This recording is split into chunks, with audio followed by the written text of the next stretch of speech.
Hello, I'm Monica Reinagel, and you're listening to the Nutrition Diva podcast, a show where I take a closer look at nutrition trends and headlines, explain what the latest research means for you, and answer your nutrition questions. Welcome. Today's episode is a continuation of a conversation that was prompted by Nutrition Diva listener Sandy. She wrote to ask me about some surprising dietary advice that she came across in Dan Buettner's Blue Zones Kitchen. The Blue Zones Project is an attempt to codify the dietary and lifestyle habits of the planet's longest living populations, with the hopes that we might learn how to live longer ourselves. My previous episode, that was episode number 714, includes a bit more background on the Blue Zones Project, as well as an exploration of the idea that diets with less variety might actually be healthier. So if you missed that, you might want to check that out. Today, I want to dig into the claims that eating cruciferous vegetables can help you live longer by suppressing your thyroid function. Johnny Pess, he's one of the researchers involved in the Blue Zones Project, explains it this way. A low-functioning thyroid may help you live longer in the way that a cricket lighter with the flame turned down lasts longer. In response to this, Sandy wrote to me, I take prescription medication daily to increase my thyroid function. If a slower metabolism is preferable for life expectancy, I got to question why my doctor would encourage me to speed mine up. Well, Sandy is certainly not the only one in this situation. Low thyroid function, or hypothyroidism, is thought to affect 1 in every 20 adults, but most of them remain undiagnosed and untreated.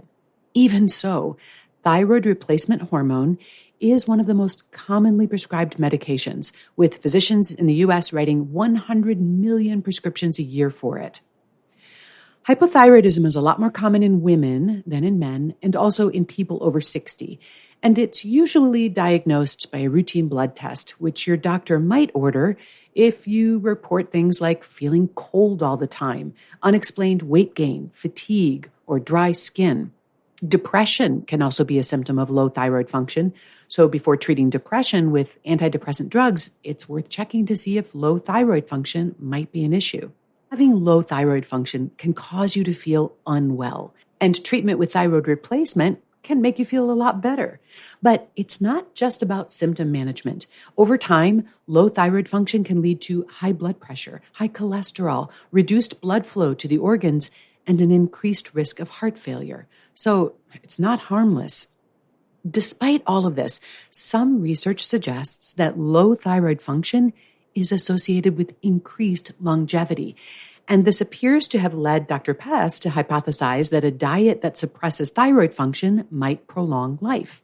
The thyroid does regulate metabolism, and Pess is not the first to suggest that a slightly less active metabolism might prolong your life, sort of the way that always driving your car at slower speeds might prolong the life of your engine, as well as increasing your gas mileage.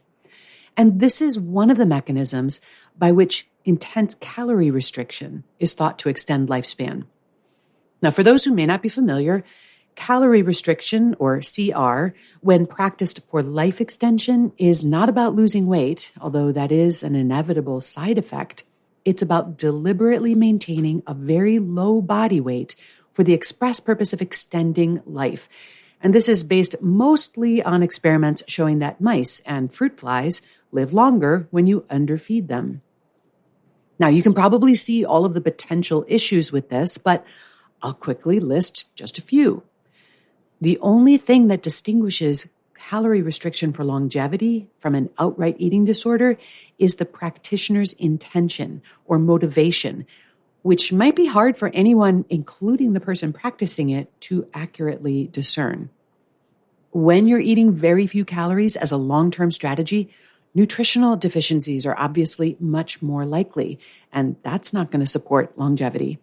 Indeed, CR practitioners spend an inordinate amount of time and energy planning their food intake to optimize nutrient intake because they literally don't have a single calorie to waste. Even so, supplemental nutrients are often required. Severe muscle and bone loss can be a side effect of long-term calorie restriction, not to mention fatigue, weakness, and the bad mood that might result in constantly being hungry. And as you can imagine, this lifestyle can be extremely isolating, leading many to question whether living an extra 10 years like that is actually worth it. And similarly, one might wonder whether a longer life would be worth living with the symptoms and the side effects of low thyroid function. Fortunately, I don't think we need to choose. I want to respectfully push back on Dr. Pess's hypothesis from a couple of directions.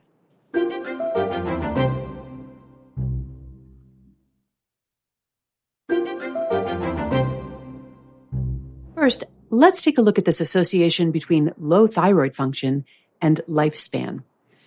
The studies that have noted this association are all studies that were specifically looking at centenarians, people who had lived to an exceptionally old age, to see what they had in common.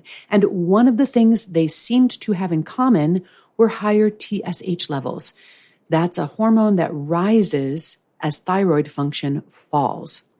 Now, this gets a little tricky, so let me just say that one more time.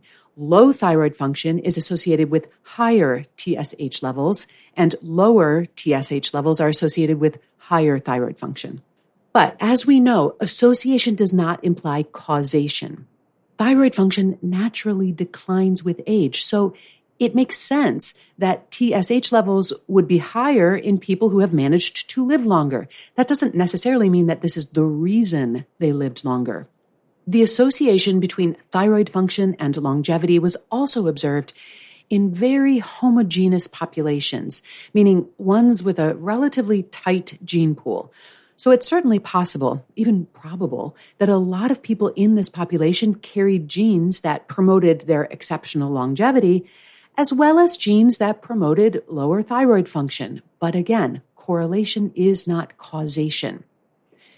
And finally, it's important to note that the levels associated with longer longevity suggested thyroid function that was at the low end of the normal range and not clinically hypothyroid. So for me, the take home here would be that low thyroid function, hypothyroidism, should be treated, but not overcorrected. Aiming for the low normal end of the range of thyroid function rather than the high normal end might be a more appropriate way to hedge your bets rather than embracing outright hypothyroidism as an anti-aging strategy. Now, I want to talk about whether cruciferous vegetables do actually suppress thyroid function. Now, this is a question that I often get, but from the perspective of people being afraid that eating Brussels sprouts is going to reduce their thyroid function, as opposed to eating Brussels sprouts in order to suppress thyroid function.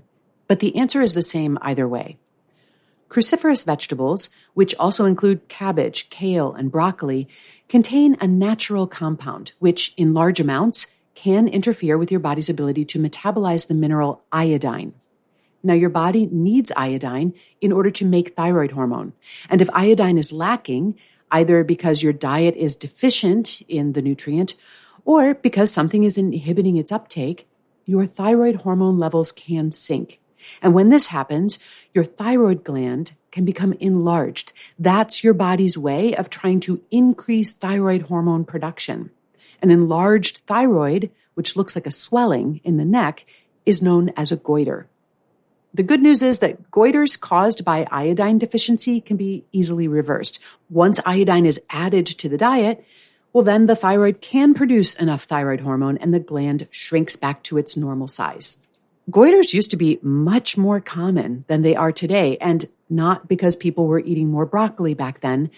Most goiters are caused by diets that are too low in iodine, and fortunately, since the advent of iodized salt, iodine deficiency is pretty rare these days.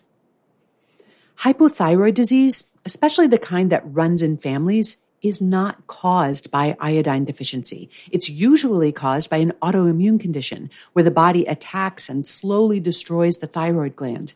Once that happens, no amount of iodine is going to fix it. Instead, people with this type of thyroid disease take thyroid replacement hormone. But even if you have thyroid disease in the family, Eating these so-called goitrogenic vegetables does not increase your risk of developing thyroid disease. And being treated for thyroid disease doesn't mean that these otherwise nutritious vegetables need to be off the menu. Assuming that your diet contains a sufficient amount of iodine, you can eat these foods on a daily basis without worrying about interfering with your thyroid function either way. I did look for, and I could not find data on the rates of iodine deficiency or thyroid function in the Sardinian population that Dr. Pez studies. For that matter, it's not clear that the consumption of cruciferous vegetables was notably high.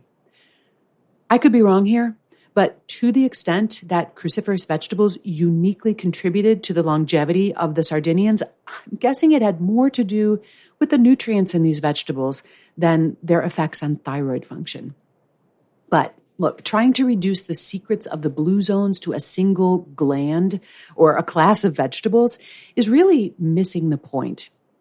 Obviously, the genes that set you up for longevity are not something that we can bake into a soup or a stew, nor can most of us opt out of our office jobs and take up sheep herding. But these blue zone communities do have some features in common that are more exportable, and they suggest best practices for healthy aging. Most of them have nothing to do with food or diet. Instead, they center around things like community, purpose, and balance. The dietary recommendations that they do offer are simple, and they basically echo Michael Pollan's timeless advice: eat food, not too much, mostly plants. And you can read more about the Blue Zones in the best-selling book by that title or at bluezones.com. Thanks again to Sandy for prompting this exploration of the links between thyroid function, cruciferous vegetables, and longevity. I hope you found it helpful as well as interesting. And if you have a question you'd like me to answer, you can email me at nutrition@quickanddirtytips.com, or you can leave me a voicemail at 443-961-6206. I also want to put in a quick plug for my other podcast. It's called The Change Academy, where we explore the art and science of creating positive behavior change, both in our own lives and in our workplaces and communities. You can find it on all the major podcast platforms. Just search for Change Academy. This is Monica Reinagel, and The Nutrition Diva is a Quick and Dirty Tips podcast, and we are supported by a fantastic team, which includes our Director of Podcasts, Adam Cecil, my audio engineer, Nathan Sems, Davina Tomlin, who runs our marketing and publicity. Holly Hutchings is our digital operations specialist. Morgan Christensen is our podcast operations and advertising specialist. And Cameron Lacey is our fabulous intern. That's all for this episode. Thanks for listening. I'll see you next week.